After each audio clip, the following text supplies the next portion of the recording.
O tema de agora vai ser sobre a gestante hipertensa. Seja aquela que já era hipertensa quando engravidou, seja aquela que desenvolveu uma hipertensão gestacional. Para quem viu os vídeos da diabetes, segue o mesmo raciocínio. Uma coisa é uma paciente que já usa medicações antihipertensivas e agora ela é engravida. E outra coisa é aquela paciente rígida, ou seja, sem nenhum problema de saúde, que desenvolveu a hipertensão gestacional. Então, o primeiro ponto é saber que tipo de medicações essa paciente pode usar. Seja a do grupo 1 ou seja a do grupo 2, a gente precisa selecionar medicações antihipertensivas que não vão trazer nenhum problema para o bebê.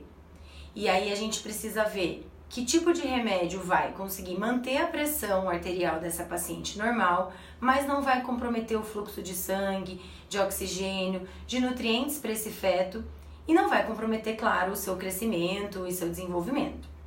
E para isso a gente tem uma gama de medicações seguras na gestação. Outra coisa importante é pensar se essa paciente caracteriza um alto ou um baixo risco. Então, as hipertensas crônicas podem ser, sim, acompanhadas no baixo risco, desde que ela não tenha nenhuma descompensação arterial, de sua pressão arterial, durante a gestação. Porque se isso acontece, a gente pode estar diante de um quadro de uma hipertensão gestacional que se sobrepõe à hipertensão que essa paciente já tinha antes de engravidar. Se isso acontecer, funciona como se ela fosse do grupo 2, como se fosse uma gestante que não tinha nada e agora desenvolveu a pré-eclâmpsia que a gente fala. Então, pré-eclâmpsia é quando ou uma paciente que não tinha nada agora está hipertensa, ou uma paciente que era hipertensa tem uma hipertensão gestacional sobreposta à sua hipertensão prévia. E qual o problema disso?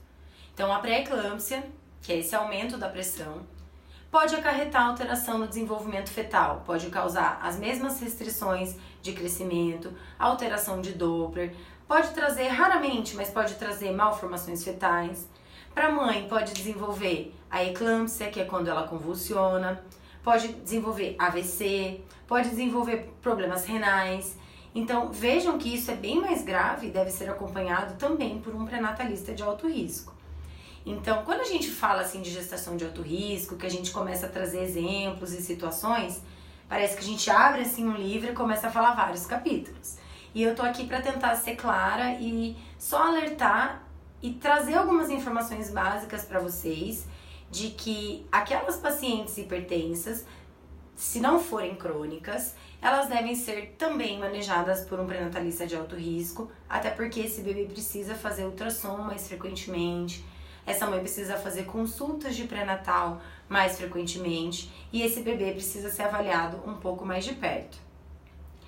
Claro que se tiver tudo compensado, tanto do ponto de vista materno, e aí eu tô falando dos níveis de sua pressão arterial, quanto o bebê, então tá num peso bom, tá com Doppler bom, tá com líquido bom, 40 semanas.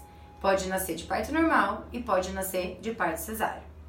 Agora, se a gente estiver diante de alguma descompensação materna, como todas essas alterações que eu citei e várias outras, ou algum comprometimento fetal, e aí o mais grave deles é uma restrição de crescimento importante, uma alteração de Doppler, um líquido baixo, a gente adianta esse parto.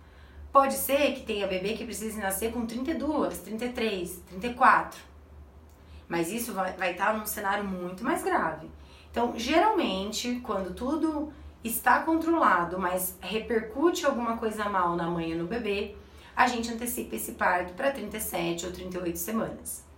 Então, de novo, se você é hipertensa ou se você desenvolveu uma hipertensão gestacional, siga com o pré-natalista de maneira adequada, faça as consultas e os ultrassons conforme solicitados, controle o sal na dieta e aí, de novo, a nossa nutricionista, a nossa equipe multidisciplinar em conjunto, para manter uma dieta adequada, fazer uma atividade física pertinente ao seu biotipo e ao seu estilo de vida, para tentar manter os níveis pressóricos adequados e assim a gente conseguir chegar ao final da gestação com você e com o seu bebê em bom estado.